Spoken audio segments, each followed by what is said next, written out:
Dinner, a movie, and a joint? Here's why some studies suggest that weed could make your partner seem more attractive. You may have heard the term beer goggles thrown around in a bar or at a party. Of course, this doesn't refer to actual eyewear. The idea is that the more alcohol a person drinks, the greater the perceived attractiveness of the individual in front of them will be. This phenomenon may not just extend to alcohol, however, with some people claiming a similar effect in relation to marijuana use, or weed goggles. Working to normalize cannabis use amongst the general public, Peter Barsoom, founder of 1906, told CNN how marijuana affects the body in relation to one's sex drive, saying, "Our body's natural endocannabinoid system is key in regulating things like pleasure, pain, relaxation, and homeostasis. When it is activated by the cannabinoids in cannabis, it can leave users feeling relaxed with increased pleasure and decreased pain. This can lead to increased arousal and make sex even more enjoyable."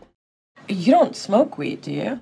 Knowing this, is it possible there may actually be some scientific credibility behind the notion of weed goggles? In a 2016 study published in the scientific journal Archives of Sexual Behavior, researchers gathered anecdotal evidence from 24 heterosexual adults about their recent experiences using alcohol and weed prior to intercourse. To do so, the researchers looked at factors such as dose amount, the preceding events leading up to the interaction, how attractive the person felt, perceived attractiveness of others, partner choice, and more. When it came to beer goggles, the study findings showed that alcohol consumption was often tied to what participants referred to as lowered standards while inebriated, but often resulted in a lack of partner attraction the next morning. For some, this lack of attraction extended beyond the physical, with one female participant reporting that a sober follow-up date with their partner felt awkward and void of connection. Some participants reported the same to be true when using marijuana. However, other participants said that weed didn't so much lower their standards as much as it boosted potential partner attractiveness. About to start a little puff giving. The research findings showed that the concept of weed goggles may extend to both the physical and the emotional attractiveness of a partner. One male participant noted that marijuana seemed to boost a potential partner's physical attributes, while another male participant reported increased emotional attraction to their girlfriend. Oppositely, emotional attachment was absent in reported experiences involving alcohol. Raising the question of familiarity as a potential contributing factor, the researchers found that alcohol consumption was more often linked to sexual relations with strangers. Conversely, marijuana use was often tied to intercourse with a partner whom the participant was already acquainted with. Familiarity was also found to play a role in an earlier 1983 study published in the Journal of Sex Research, which found that marijuana use heightened approximately 50% of college student participants' desire for a familiar sexual partner. With a limited sample size, however, all study participants were white and predominantly male.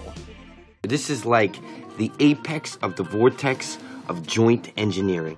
Yet even when meeting someone for the first time, marijuana appears to set the stage for connection more so than alcohol, as was seen in the 2016 study. Participants noted that a stranger asking to take a puff off of a joint often served as an effective jumping-off point on which to build a further connection. In addition to partner familiarity, the environment may also have a hand in the weed goggles phenomenon. The researchers pointed out that unlike alcohol, marijuana is not legal in all parts of the US and must often be used discreetly in such places. In these instances, individuals may find themselves in more private locations. But in addition to being in more personal settings, some participants in the study also reported that the taboo nature of the activity further fueled potential intimate interactions. Overall, marijuana use was associated with greater emotional satisfaction following intercourse compared to alcohol use. Additionally, some participants reported that orgasms were often more intense in connection to marijuana and found intercourse to be more compassionate and heavier on foreplay. Sex following marijuana use was also linked with heightened sensitivity to physical sensations, while sex following alcohol consumption had more of a physical numbing effect.